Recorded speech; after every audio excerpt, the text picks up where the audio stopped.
Bom, nós estamos iniciando a lição 7, a paz do Senhor para todos. A lição 7, conheça a sua nova maneira de viver. O texto áureo diz assim: porque fostes comprados por bom preço, glorificai, pois, a Deus no vosso corpo e no vosso espírito, os quais pertencem a Deus. 1 Coríntios 6, versículo 20. Verdade aplicada. Ao aceitarmos Jesus, devemos nos render totalmente a Ele. Os objetivos da lição: mostrar que todo o nosso ser pertence a Deus, conhecer o dever de ser separado do mundo e dedicado a Deus, compreender o uso dos sentidos físicos para a glória de Deus. Então, nós temos as meditações diárias. Aí eu tenho 1 Coríntios 10, 31. Portanto, quer comais, quer bebais, ou façais outra qualquer coisa, fazei tudo para a glória de Deus. Gálatas 5, 19 a 22. Porque as obras da carne são manifestas, as quais são prostituição, impureza, lascívia, idolatria, feitiçarias, inimizades, porfias, emulações, iras, pelejas, dissensões, heresias, invejas, homicídios, bebedices, glutonarias e coisas semelhantes a estas, acerca das quais vos declaro, como já antes vos disse, que os que tais coisas cometem não herdarão o reino de Deus. Mas o fruto do Espírito é caridade, gozo, paz, longanimidade, benignidade, bondade, fé, mansidão.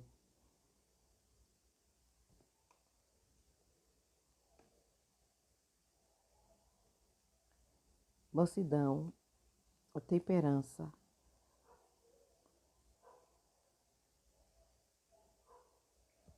Glória a Deus. 1 Coríntios 6, de 9 a 11, diz assim: não sabeis que os injustos não hão de herdar o reino de Deus? Não erreis, nem os devassos, nem os idólatras, nem os adúlteros, nem os efeminados, nem os sodomitas, nem os bêbados, nem os maldizentes, nem os roubadores herdarão o reino de Deus. E é o que alguns têm sido, mas haveis sido lavados, mas haveis sido santificados, mas haveis sido justificados em o nome do Senhor Jesus e pelo Espírito do nosso Deus. Romanos 6, versículo 11 a 13. Assim também vós considerai-vos como mortos para o pecado, mas vivos para Deus em Cristo Jesus, nosso Senhor. Não reine, portanto, o pecado em vosso corpo mortal, para lhe obedecerdes em suas concupiscências. Nem tampouco apresentei os vossos membros ao pecado por instrumento de iniquidade, mas apresentai-vos a Deus como vivos dentre os mortos, e os vossos membros a Deus como instrumentos de justiça. Romanos 12, de 1 a 2.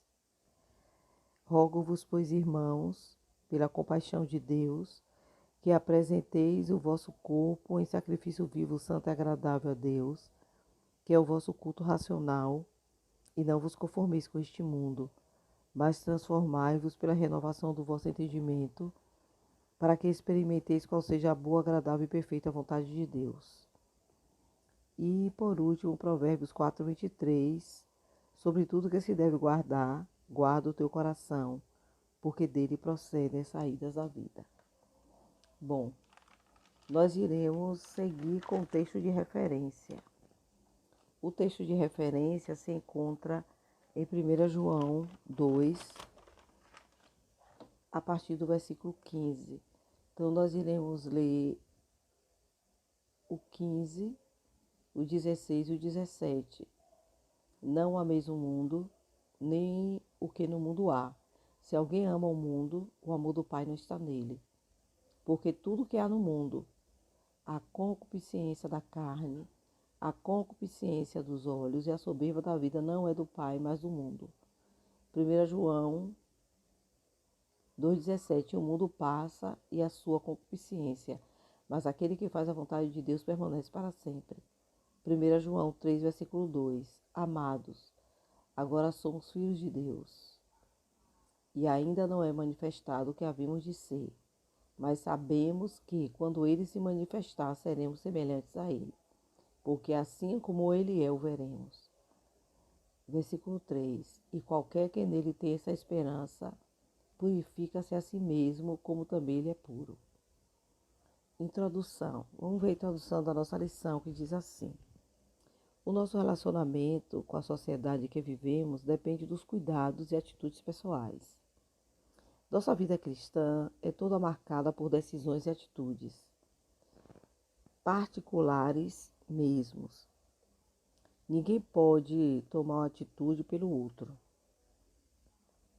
Se essas atitudes pessoais e particulares forem negligenciadas, o cristão negligente estará naturalmente confuso em sua relação com a sociedade. Então, o primeiro ponto a tratar aqui, as atitudes gerais. Deus é o doador de tudo, por isso devemos dar graças a Ele nos momentos das refeições. Mateus capítulo 6, versículo 9 a 13, que diz assim: portanto, vós orareis assim: Pai nosso que estás nos céus, santificado seja o teu nome, venha o teu reino, seja feita a tua vontade, tanto na terra como no céu. O pão nosso cada dia nos dai hoje, perdoa as nossas dívidas, assim como nós temos perdoado aos nossos devedores. E não nos induz à tentação, mas livra-nos do mal, porque teu o reino, e o poder e a glória para sempre. Amém. Por que devemos orar nas refeições? Primeiro, para agradecer a Deus. Em tudo dai graças, porque esta é a vontade de Deus em Cristo Jesus para convosco. 1 Tessalonicenses 5,18. Segundo, para expulsar certas influências e envolvimentos malignos nos alimentos, porque pela palavra de Deus e pela oração é santificada. 1 Timóteo 4, versículo 5. O que se pode comer? Orando antes das refeições, geralmente comemos tudo, porque normalmente nos é dado a comer. 1 Coríntios 10, 25 e 26, que diz assim: comei de tudo quanto se vende no açougue, sem perguntar nada, por causa da consciência, porque a terra é do Senhor e toda a sua plenitude. Glória a Deus. Ponto A. A bebida do crente. O que diz a Bíblia sobre beber vinho? O vinho, uma das mais antigas bebidas da terra, é considerado bebida forte. O vinho escarnecedor e bebida forte alvoroçadora. E todo aquele que neles erram, nunca será sábio. Provérbios 20, versículo 1. Deus sempre alertou o homem para esse tipo de bebida que tira a razão. Ai dos que se levantam pela manhã e seguem a bebedice, e se demoram até a noite, até que o vinho os esquenta. Isaías 5, versículo 11. O mandamento divino é desprezar o vinho que produz contendas, e na presença do Senhor vivermos uma vida cheia do Espírito. E não vos embriagueis com vinho em que há contenda, mas enchei-vos do Espírito. Efésios 5, versículo 18. Ponto B. O crente, o jejum e seu vestuário. E sobre o jejum, o que diz a Bíblia? O jejum é a abstinência de alimentos na vida do crente, com um objetivo. É um sacrifício pessoal em busca de uma determinada vitória. Mas essa caixa de demônio não se expulsa senão pela oração e pelo jejum. Mateus 17, 21. Em Mateus 6, de 16 a 18, a palavra diz o seguinte: e quando jejuardes, não vos mostreis contristados como os hipócritas, porque desfiguram o rosto, para que aos homens pareça que jejuam. Em verdade vos digo que já receberam o seu galardão. Porém tu, quando jejuardes, unge a cabeça e lava o teu rosto, para não pareceres aos homens que jejuas, mas sim a teu Pai que está oculto, e teu Pai que vê o que está oculto te recompensará. Glória a Deus. Aleluias. Aqui a alerta é de que o que nós fizermos, que seja feito para o Senhor. Jesus ensina como proceder quando estamos jejuando. Deus ajeitou as túnicas de folhas de figueira e fez para Adão e Eva túnicas de pele. Gênesis 3, versículo 7 e versículo 21. No verso 7 diz assim: Então foram abertos os olhos de ambos e conheceram que estavam nus. Versículo: E cozeram folhas de figueiras e fizeram para si aventais. O verso 21 diz assim: E fez o Senhor Deus a Adão e a sua mulher túnica de peles e os vestiu. Porque com as túnicas de pele eles ficavam bem cobertos. A vestimenta de pele foi produzida com sangue. Hebreus capítulo 9, versículo 22. E quase todas as coisas segundo a lei se purificam com sangue, e sem derramamento de sangue não há remissão de pecados.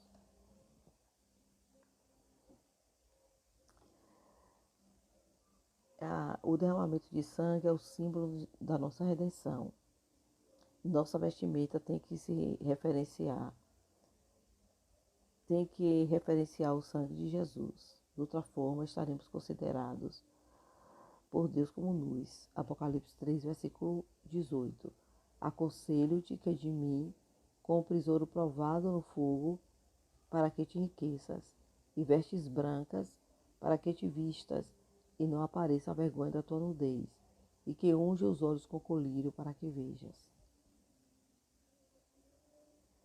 O sábio Salomão descreve as vestes dos salvos. Eclesiastes 9, versículo 8. Em todo o tempo sejam alvas as tuas vestes, e nunca falte o óleo sobre a tua cabeça. A brancura da roupa é relacionada não propriamente à cor em si, mas à pureza da vida, externada pela roupa. O exterior mostra o interior. Zacarias 3, versículos de 1 a 5. E me mostrou o sumo sacerdote Josué, o qual estava diante do anjo do Senhor, e Satanás estava à sua mão direita para se lhe opor. Mas o Senhor disse a Satanás: O Senhor te repreende, ó Satanás, sim, o Senhor que escolheu Jerusalém te repreende. Não é este um tição tirado do fogo? Ora, Josué, vestido de vestes sujas, estava diante do anjo. Então, falando, ordenou aos que estavam diante dele, dizendo: Tirai-lhes estas vestes sujas. E a ele lhe disse: Eis que tenho feito com que passe de ti a tua iniquidade, e te vestirei de vestes novas. E disse eu: Ponha-lhe uma mitra limpa sobre a sua cabeça. E puseram a mitra limpa sobre a sua cabeça, e o vestiram de vestes, e o anjo do Senhor estava ali. Ponto C. O procedimento e companheirismo do cristão. O crente não deve preocupar-se demasiadamente com suas vestes materiais. Isso faz parte do cuidado de Deus para a nossa vida. Mateus 6, 31 e 32. Não andeis, pois, inquietos, dizendo: que comeremos ou que beberemos, ou com que nos vestiremos, porque todas essas coisas a gente os procuram. De certo, vosso Pai Celestial bem sabe que necessitais de todas essas coisas. Como deve o cristão vestir-se diante da sociedade? Que do mesmo modo as mulheres se ataviem em trajes honestos, com pudor e modéstia, não com tranças, ou com ouro, ou pérolas, ou vestidos preciosos. 1 Timóteo 2, versículo 9. Do mesmo modo, então, os homens crentes, comprometidos a ter cuidado com as vestes. Como crentes, precisamos ter cuidado no companheirismo com os incrédulos. De um modo geral, não devemos nos associar com eles. Salmo 1, verso 1. Bem-aventurado o varão que não anda segundo o conselho dos ímpios, nem se detém no caminho dos pecadores, nem se assenta na roda dos escarnecedores. Em termos de formar uma sociedade com incrédulos, devemos observar o mandamento bíblico, segundo os Coríntios 6,14. Não vos prendais a um jugo desigual com os infiéis, porque que sociedade tem a justiça com a injustiça? E que comunhão tem a luz com as trevas? A Bíblia apresenta o casamento com incrédulo. Gênesis 6, de 2 a 4.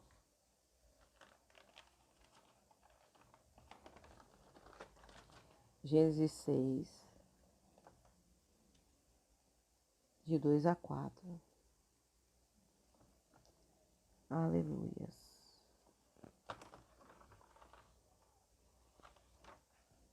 Vamos ler aqui na Bíblia. Gênesis 6, de 2 a 4, que diz assim: viram os filhos de Deus que as filhas dos homens eram formosas e tomaram para si mulheres de todas as que escolheram.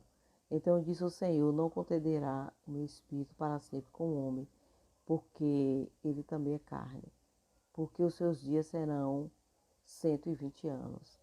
Havia naqueles dias gigantes na terra, e também depois, quando os filhos de Deus entraram as filhas dos homens, e delas geraram filhos, estes eram os valentes que houve na antiguidade, os varões de fama.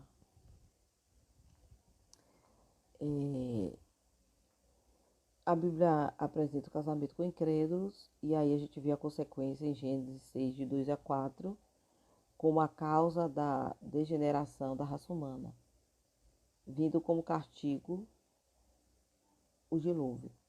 Em Juízes 3, de 5 a 8, vemos o seguinte: habitando, pois, os filhos de Israel no meio dos cananeus, e heteus, e amorreus, e ferezeus, e aveus, e jebuseus, tomaram de suas filhas para si por mulheres, e deram aos filhos deles as suas filhas, e serviram a seus deuses. E os filhos de Israel fizeram o que parecia mal aos olhos do Senhor, e se esqueceram do Senhor seu Deus, e serviram aos Balaíns e a Astarote. Então a ira do Senhor se acendeu contra Israel, e ele os vendeu em mão de Cusar-Risataim, rei da Mesopotâmia. E os filhos de Israel serviram a Cusar-Risataim durante 8 anos. Temos os resultados do casamento com incrédulos, onde Israel, o povo de Deus, sofreu a ira de Deus, mas deve haver o companheirismo com o incrédulo a fim de evangelizá-los, como fez Jesus. Lucas 15, de 1, versículo 1 e 2. E chegaram-se a ele todos os publicanos e pecadores para o ouvir. E os fariseus e escribas murmuravam, dizendo: este recebe pecadores e come com eles. Há também a necessidade de conviver com os incrédulos nos trabalhos do dia a dia, e isso com bastante cuidado para não se deixar levar pela corrupção das práticas pecaminosas.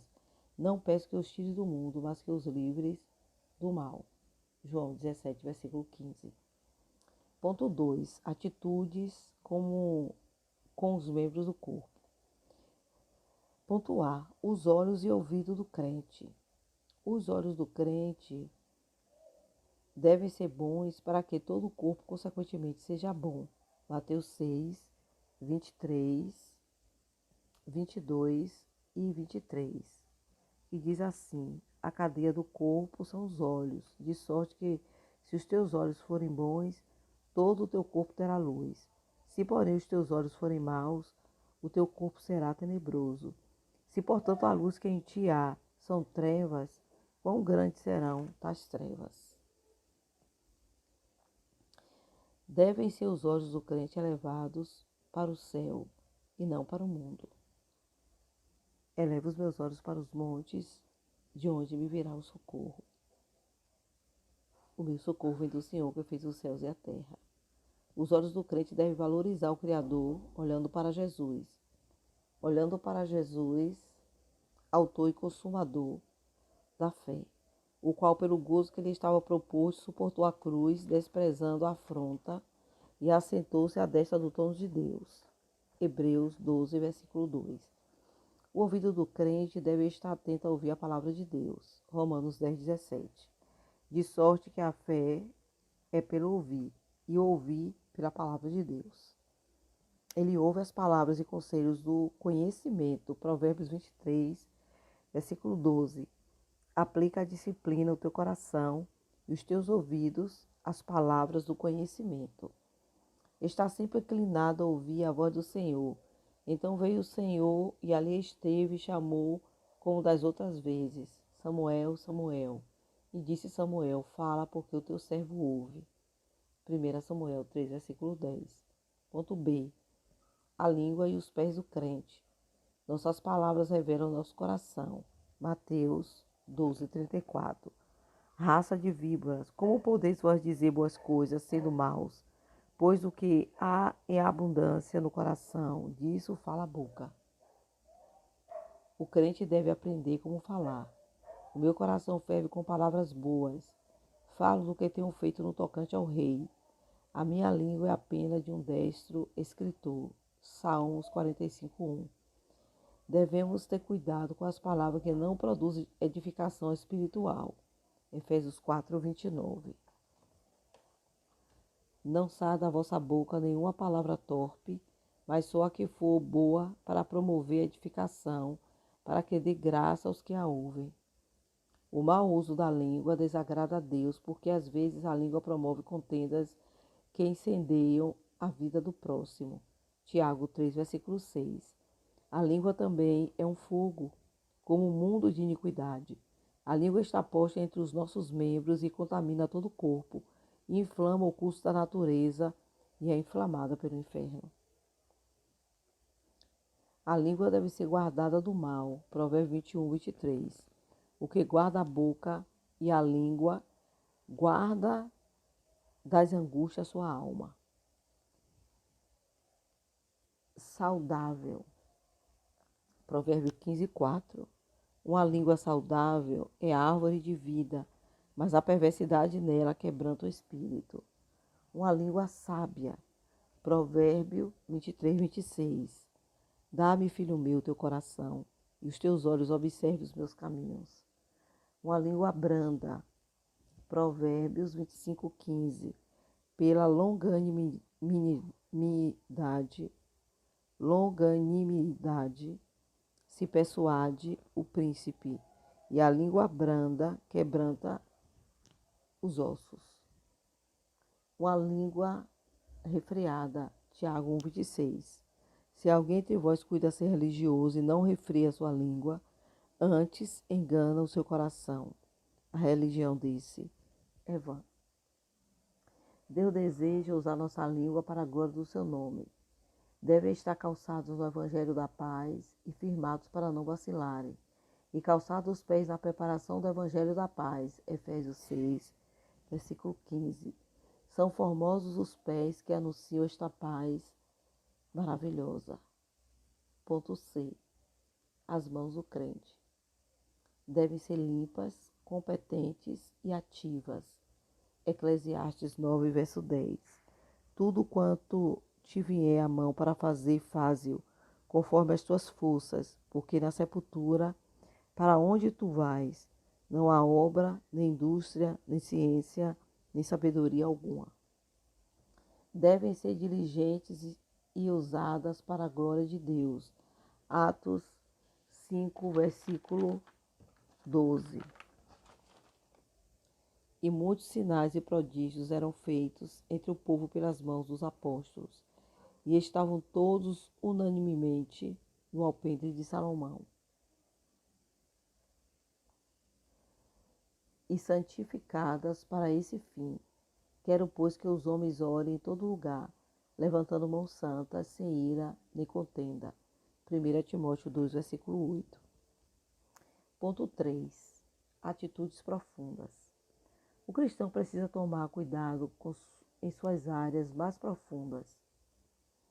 É impossível controlar os membros do corpo, olhos, ouvido, língua, pés e mãos, sem controlar o interior. Ponto A. Conhecendo o interior. Existe em cada um de nós áreas mais profundas, as quais precisam ser vigiadas pelo crente, por exemplo, a mente, Quanto ao mais, irmãos, tudo que é verdadeiro, tudo que é honesto, tudo que é justo, tudo que é puro, tudo que é amável, tudo que é de boa fama, se há alguma virtude, se há algum louvor, nisso pensai. Filipenses 4, verso 8. Ponto B. O coração é o íntimo do seu ser. Veja o que diz Salomão sobre tudo que se deve guardar.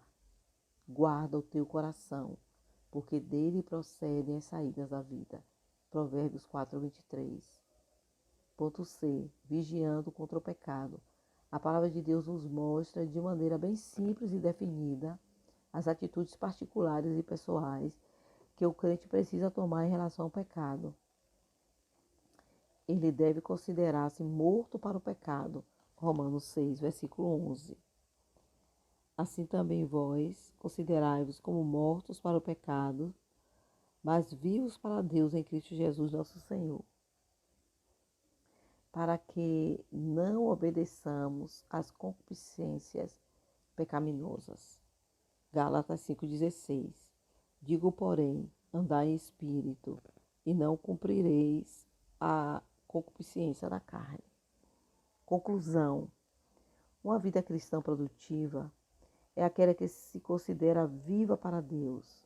Devemos, como crentes em Cristo Jesus, apresentar-nos a Deus diariamente em oração, santificando nossos membros a Ele como instrumentos de justiça, para que Ele seja glorificado em nós, que Deus o abençoe em sua vida particular.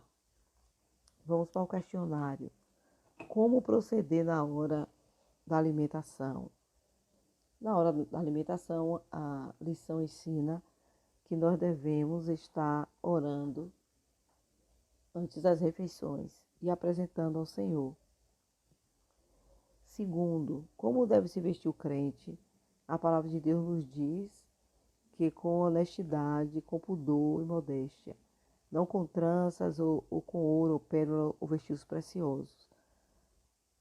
1 Timóteo 2, versículo 9.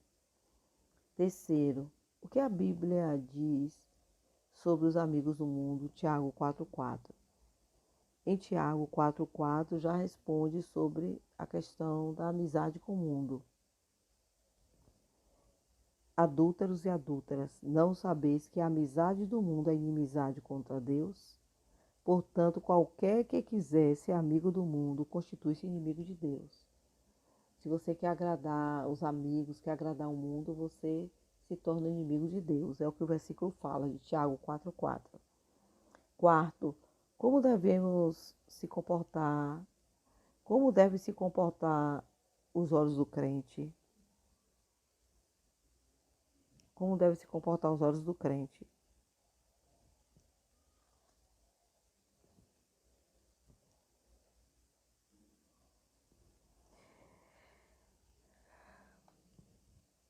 Como devem se comportar os olhos do crente? A Bíblia manda que nós venhamos a ungir os nossos olhos com colírio para que nós venhamos enxergar. Nós precisamos pedir ao Senhor que unja os nossos olhos para que nós venhamos a agradar o Senhor. Então, os olhos do crente devem ser elevados aos céus, como está no Salmo 121.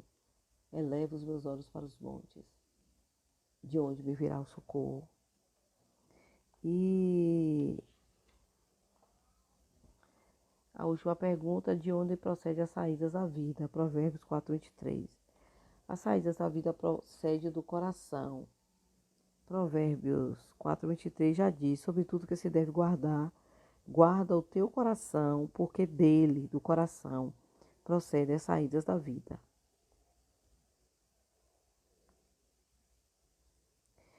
Essa amizade do mundo também, para fechar, nós, quando nós temos um relacionamento com os incrédulos, o objetivo é evangelizá-los, porque nós vivemos em sociedade, né? E nós precisamos ter em mente que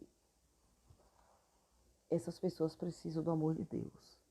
E nós estamos aqui justamente para fazer com que elas aprendam conosco